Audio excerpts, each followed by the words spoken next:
M99 Sports presents NASCAR. Today it's the Subway 400. We'd also here on M99 Sports we'd also like to commemorate those lost in 9/11. So let's have a moment of silence.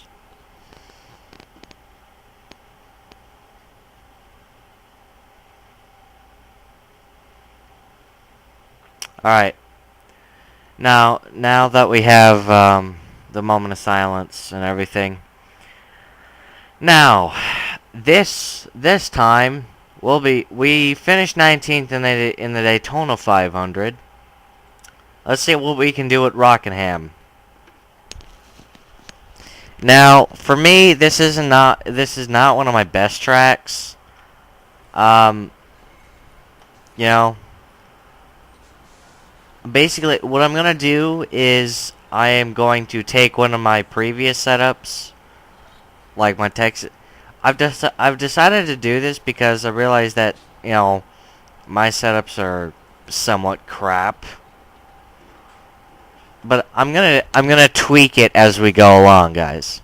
So let's go ahead and go into this race. Limit 45. Keep it under 3,500 in second. Okay, you're clear of pit lane. Okay, merge when you can. Car outside. Clear outside.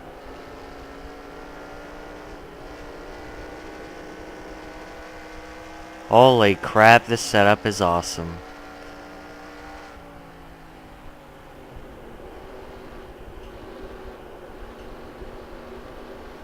This setup is absolutely perfect. Oh shit. Car inside. Clear inside.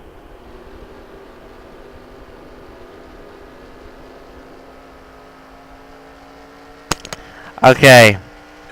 24.36. We're that so far that's a pretty good lap here at Rockingham, but because I've got the AI cranked up to 90, Car outside. we'll see what else we can do. Outside. Keep low. So I'm going to go ahead and end our practice session. I'm going to go into qualifying and see how well I can qualify.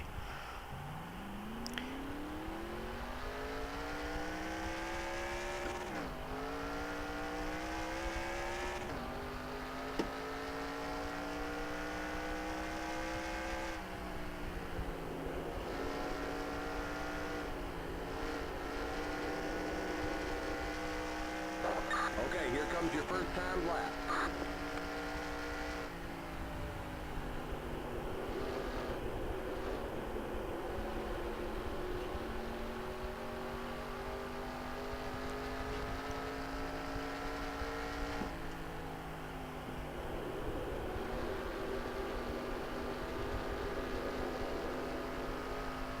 One more lap. 24.649.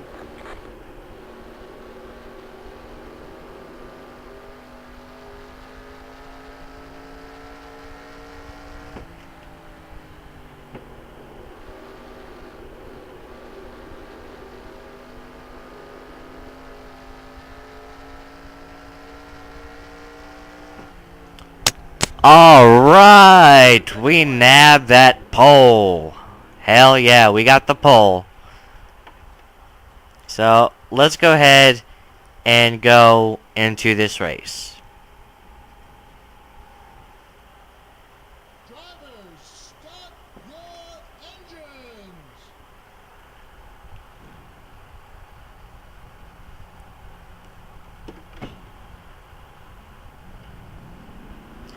Rolling Thunder rolls to life here at Rockingham.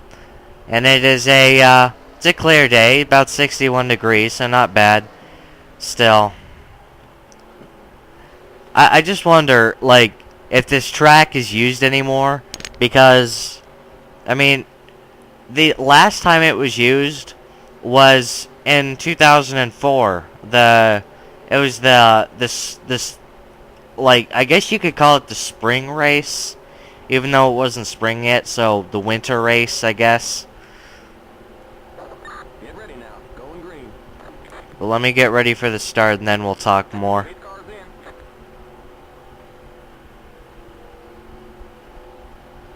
Green flag, green flag. Green, green, green.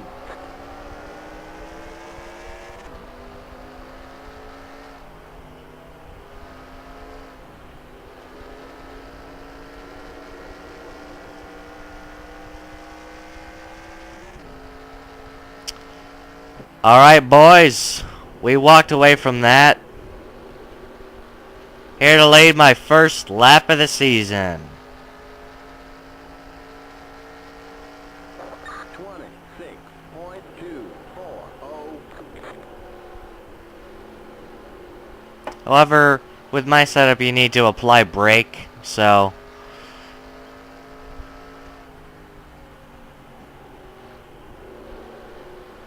Let me give you guys a change of camera view so you don't get bored.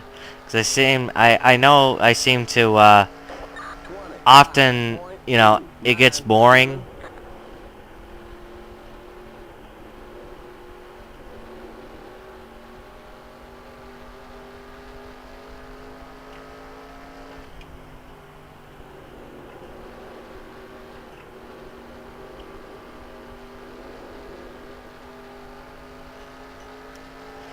So, anyway, as I was saying, the last time this track was used was the spring race in 2004.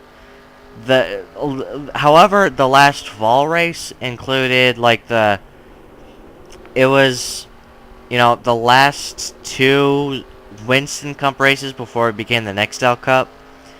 So the last fall race was in... Okay, this guy needs to shut up.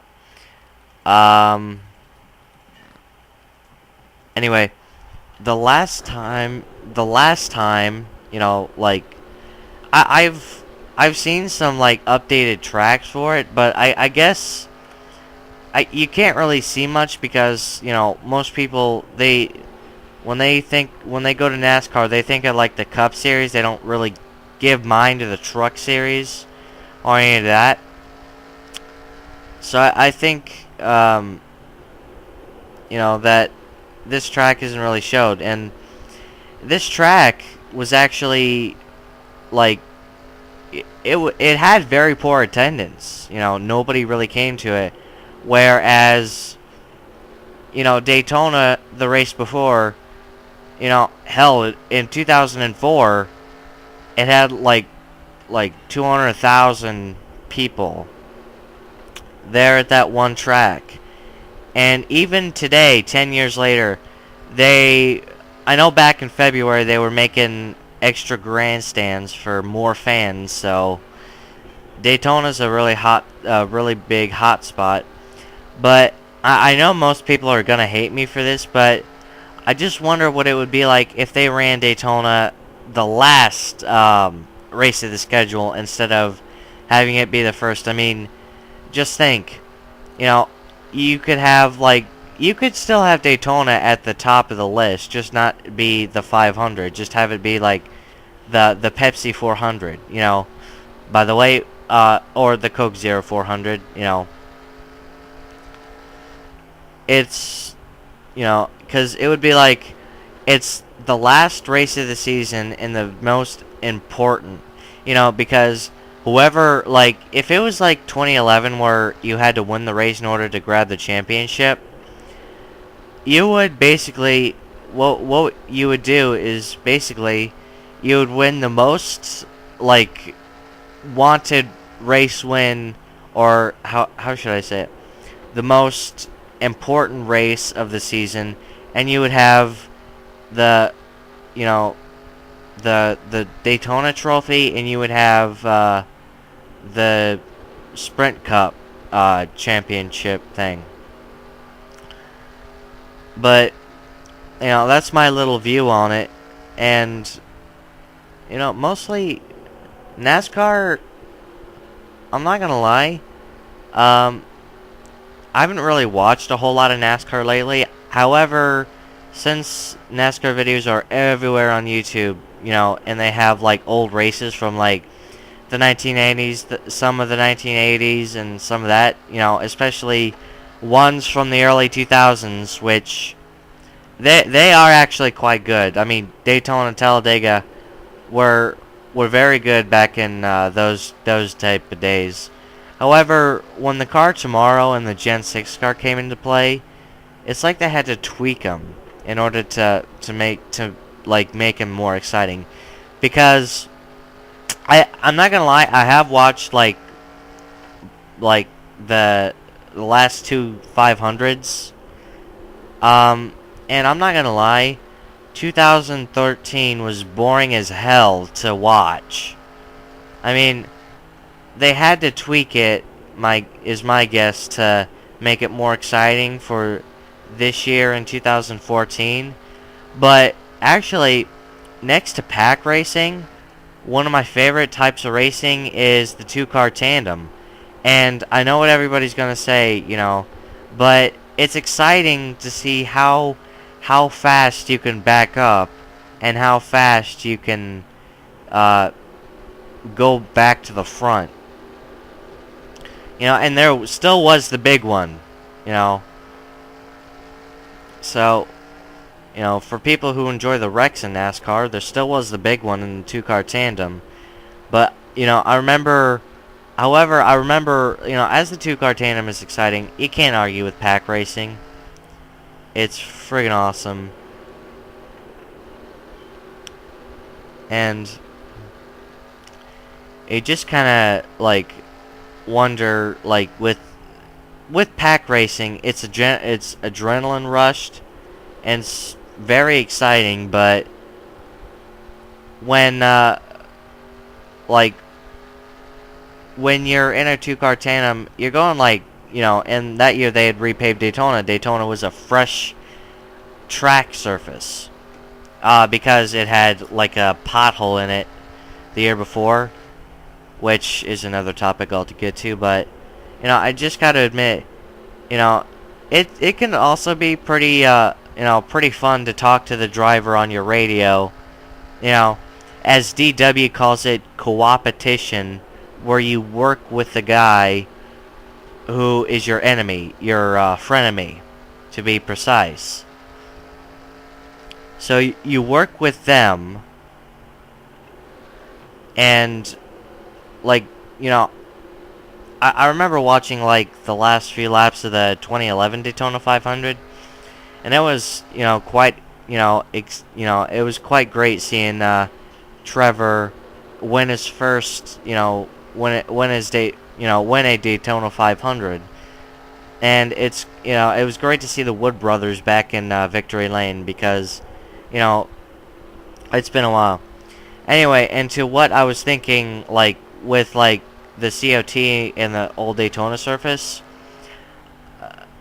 how the bumpers are shaped on these kind of cars, I think, because I didn't really notice Daytona, you know, getting, you know, you don't really notice it, you know, a whole lot. It didn't really get torn up till, like, 2010, and, you know, it is most likely, it is age, but it could also have been the fact that, well, the damn splitters on the car. I mean, that it bounced up and down more. So I kind of think that when, you know, when the splitter, you know, was ever bouncing on the track, it was actually kind of scooping it up or destroying it. Clear inside.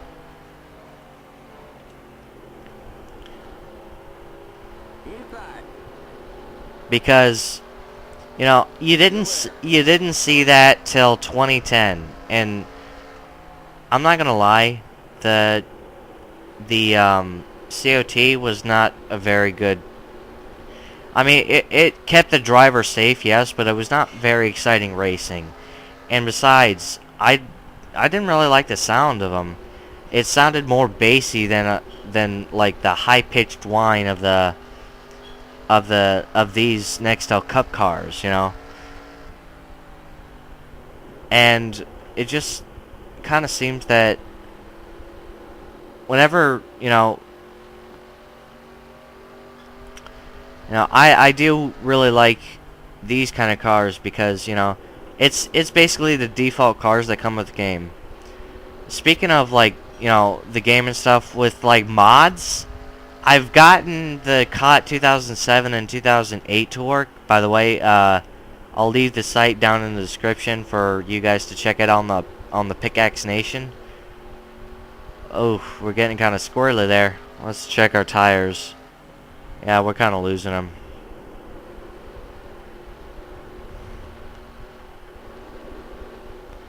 But, with 2009 and 2010, I have trouble with the paint schemes. Like, it's all jumbled. Like, it's not clean like this or any of the other cars you saw. I don't know what it is, but with SBR, picking the individual cars using NR ratings doesn't work. Picking the car set using sim racing designs car set, it just doesn't work. Like, I can't get the paint scheme to look normal. And that's kind of, and I don't really race those much, but technically, I do have the cars from 2001 to now, which I kind of wonder, like, has anybody really tried to collect, to get all the cars from, like, the very beginning to now? Because that would be absolutely insane if you tried that.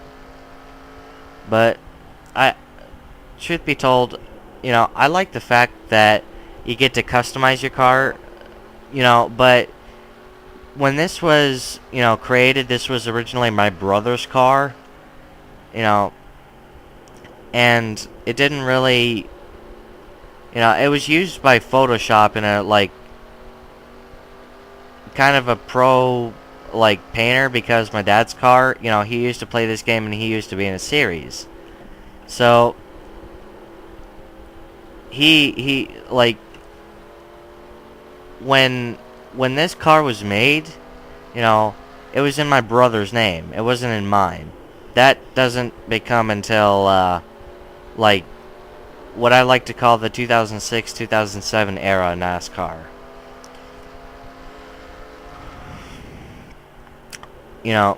And many people, they didn't like, some people didn't even like the 2006 era. Now, most people go crazy over Dale Jr., but, I like the guy. He's neat. I'm glad that he, it's pretty cool about this. I'm glad that he won the Daytona 500 this year. But it's kind of ironic how this Daytona 500 came 10 years after his last one.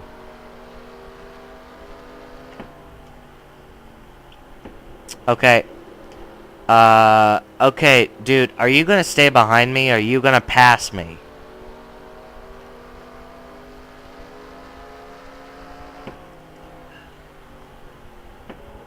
Go around, go around. I'm not asking you to read the English dictionary. Thank you. He was hounding me for quite some time.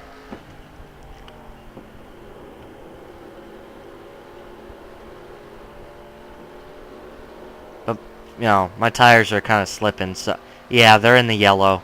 But luckily, we're not running a full distance race here. I would not be able to do that. Because this track has been known to eat up tires a lot because of its, like, I guess, pavement and stuff.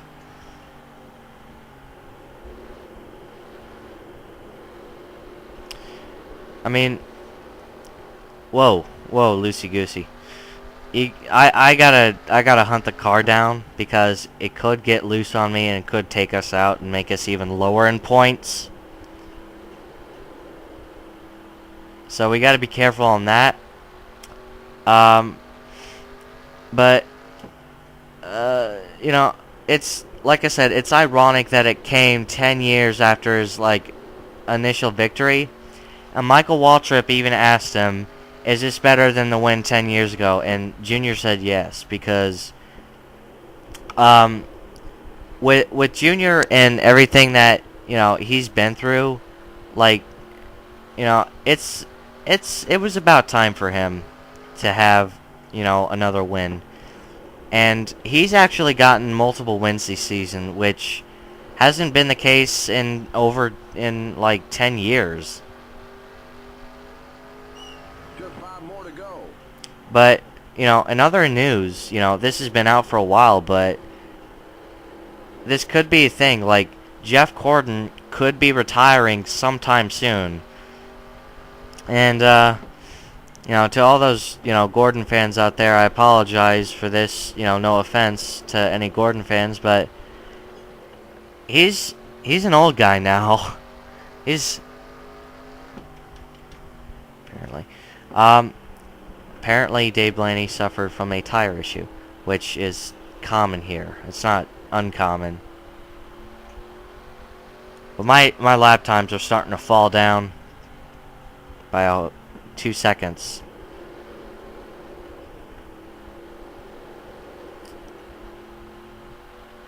Okay, 3 to go. 3 to go.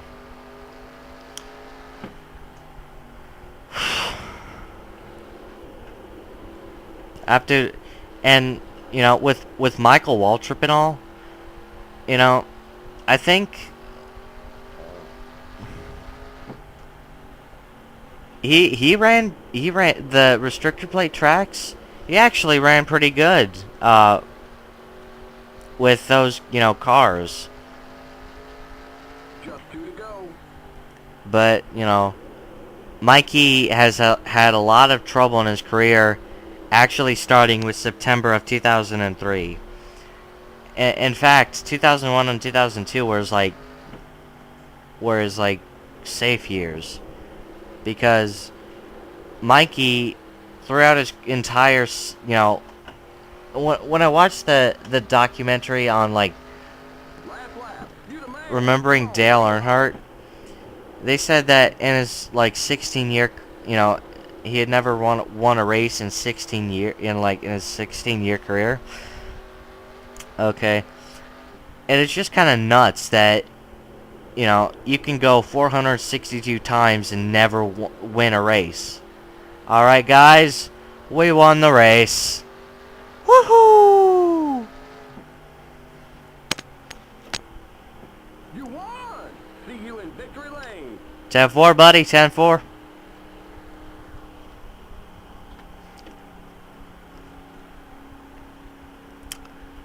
But we won this race for the Pickaxe Nation team, and we're gonna do a burnout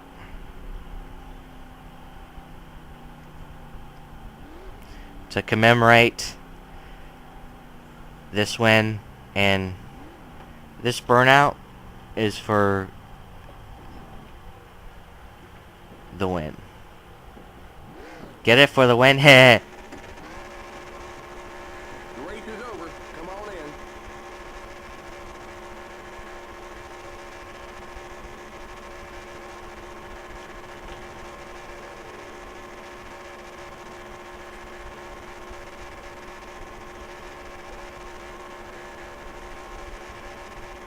The race is over. Come on in. I think we blew out the rear tires.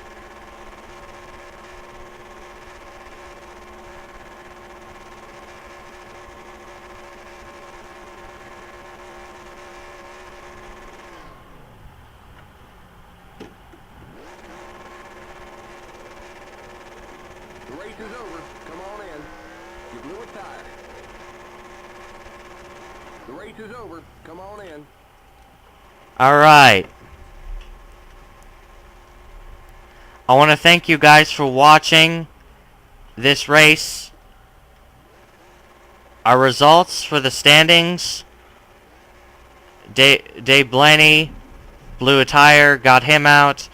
Brendan Gong and Scott Riggs are out on one lap down, finishing 41st and 42nd. So I want to thank you guys for watching, and this is M99 Sports. We will see you next week at Las Vegas.